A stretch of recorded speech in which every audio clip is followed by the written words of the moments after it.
করে নিচ্ছি, চিংড়িটা ভুনা করে নিচ্ছি। ভুনা বলবো না, ভাজি বলতে পারি না। তো চিংড়িটা ভেজে নিলে না খুব ভালো লাগে খেতে।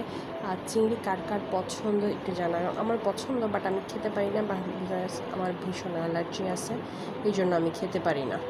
তো মানে আমরা বাঙালি হয়ে চিংড়ি খেতে পারি না, এটা একটু মনের মধ্যে তো দুঃখ থাকেই। আর চিংড়ির এক্সট্রা কোনো রেসিপি তোমরা পারো কি না? অনেক রকমের রেসিপি হয়, শুধু চিংড়িটাকে একটু ডিফারেন্টভাবে তোমরা কীভাবে রান্না করো তাহলে কমেন্টস বক্সে জানিয়ে যাও। আমি সাধারণত মেহমান আসলে এইভাবেই রান্না করি।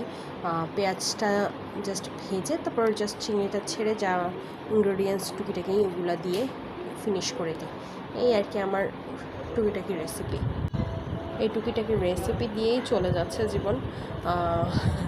মানে মেহমান আসলে না, সে ভেজিটেবলস তো খেতে চায় না, এই জন্য আর কি বেশিরভাগ এরকম ভুনা শুকনা ভাজিটা যে করা, না হলে সবজির সাথে রান্না করলে হয়তো বা খাওয়া হবে না, এই জন্য বেশিরভাগই দেখবেন যে মেহমান আসলে এভাবেই ভুনা অথবা ভাজি করে দেয়।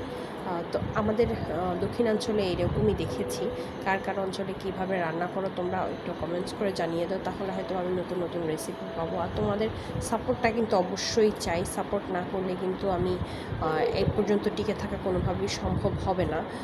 যতদিন না পর্যন্ত তোমরা সাপোর্ট না করবে ততদিন পর্যন্ত তোমাদের পিছনে কিন্তু আমিই লেগে থাকবো। এই যে অলরেডি কথা বলতে বলতে চিংড়ি রান্না শেষ।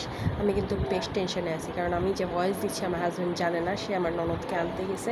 দেখি এই ফাঁকেই আমি ভাবলাম যে না, একটা ভিডিও রেকর্ড তো আগেই করছি, একটা ভয়েস দিয়ে তোমাদের জন্য রেখে দিই। তোমাদের সঙ্গে অবশ্যই সময় হলে শেয়ার করে দিব। ভালো থেকো। কোথা থেকে দেখতেছো অবশ্যই কমেন্টস করো। এই যে look at this final colour, কেমন হয়েছে বলে যেও।